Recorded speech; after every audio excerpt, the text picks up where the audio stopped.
So I'm making some journal backgrounds for this little whimsical face project that I'm working on at the moment. And this is how I'm doing a lot of the textured backgrounds in my art journal. I'm taking some of my collage material. These are just basic scrapbook papers, a few little printables I've got in there as well, and also some collage material that I've made myself with some acrylic paint. I'm also using some gesso, so I just squirt myself a little bit out there. I use a glue stick, and all I do is layer up a few pieces of paper.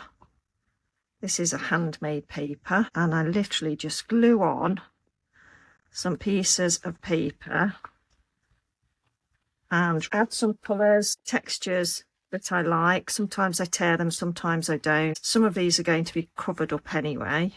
I don't always cover the whole page, and actually having some of the glue there will alter some of the colours that I'm going to add with my water-soluble crayons in a moment as well.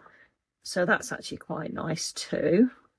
Let's use this. This is one of my old printables. So the trick is not to think too hard about it.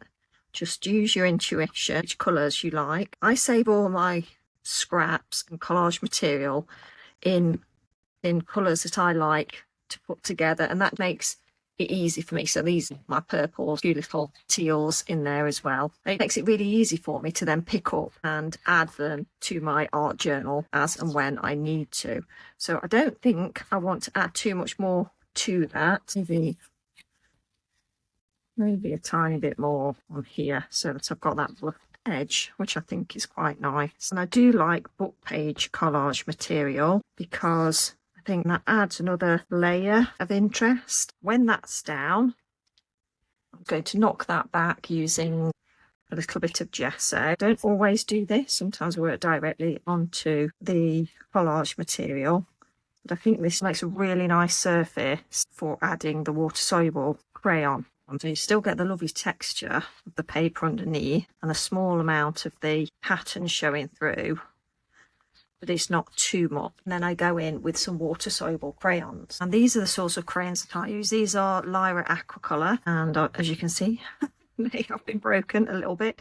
I just scribble it on. It's a nice splash of colour and a range of values. Then once I've scribbled it on, I'll get my paintbrush, some water, and then literally just smoosh it round. You can use a sponge for this or a paintbrush like I am. If you've got gloves on, maybe your fingers as well. Baby wipe, really anything goes.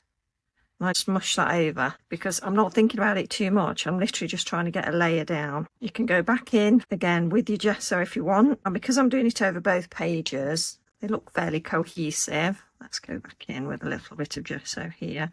That also smushes it around quite nicely. That's all I'm doing. I don't think about it too much. I just smush it all together, and that's how I personally create the background of some of these journal pages. I'll show you a few more as I'm going through this project and putting it together, but yeah, basically that's my formula. It's very messy and I don't think about it too much. So for other pages, if I just want something fairly plain, I'll go in with some gesso or acrylic paint and I won't bother with the collage. And this just provides a nice background to add my crayon to or just doodle on top of. You don't have to do the whole page. So that one I think was just gesso, and then I covered it in crayon and just added a few little doodles in gold pen. And these ones were plain white gesso, and I went in with my crayons or watercolour pencils and then just smooshed it around a little bit. So you can see that's a really nice background as well. Very simple. This one's involving collage, and I think that one is just gesso. So you can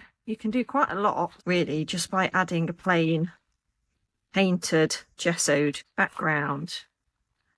And I'm going to go ahead and make a few backgrounds with plain gesso and plain acrylic, just smooshing some paint around as well. So for this page here, it's already brown. I have actually just left them as the brown packaging paper because I think that some of those do look nice anyway. But this one I'm going to go in with a couple of different shades of brown acrylic paint, and I'm just going to smush those around. I've got a little bit of gesso on my rather stiff brush as well, just a tiny bit. I'm going to smush that paint around, and then that gives me a bit of a base layer. And I'm not being too careful about removing the background completely, because I actually quite like the additional brown colour on there. All I'm doing is creating a bit of movement, adding a little bit of black here so that I've got a nice contrast with the browns.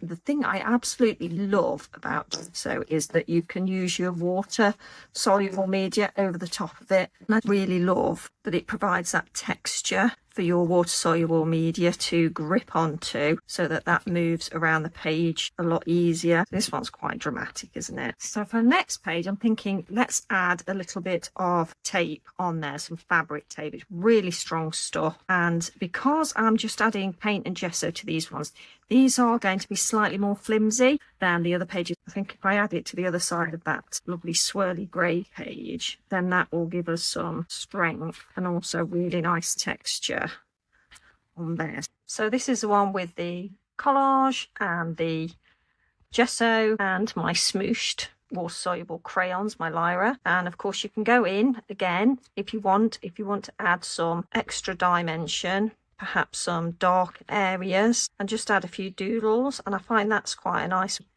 of adding a bit of extra interest. So just a few little patterns, anything really, just to break up the space. Now of course there's going to be a piece of artwork in the middle there as well anyway, so don't think too carefully about it. It's just a case of scribbling really and just adding a few extra elements. This one I've left fairly blank because I want something quite neutral, so that when I put my pictures down I can pick out perhaps the colours in the girls' dresses. This one was the grey and the black with the acrylic and the gesso, and what I did was just go back in with another colour of smooshings, my water soluble crayon. And this one again was the collage with the fabric tape, which has given a gorgeous background finish, and using that fork to smoosh around some of that black, and some of the colour obviously has come through from the other side, and I think I could pick that up maybe afterwards, pick that up in the colour of the girls' dresses, or maybe add something completely different, but it's nice and neutral.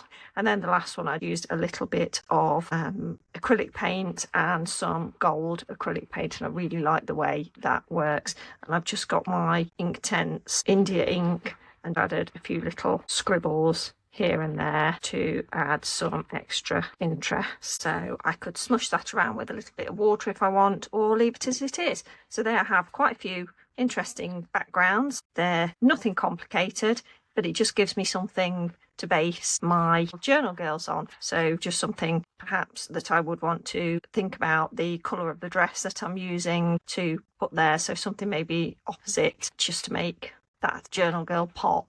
So perhaps I would go with something nice and yellow on the next journal girl that I add onto here, and then she will really stand out against this page background. So I hope that helped if you're looking for a few ideas for your art journal page backgrounds. Just a bit of collage, some gesso, some ink, some water soluble crayons, and don't think about it too much. Yes, it does look messy. Really, that's the point. We're just sort of forgetting everything really and just having a bit of a play. So enjoy yourselves. Hope you enjoyed this, and I'll see you in the next video. Take care. Bye.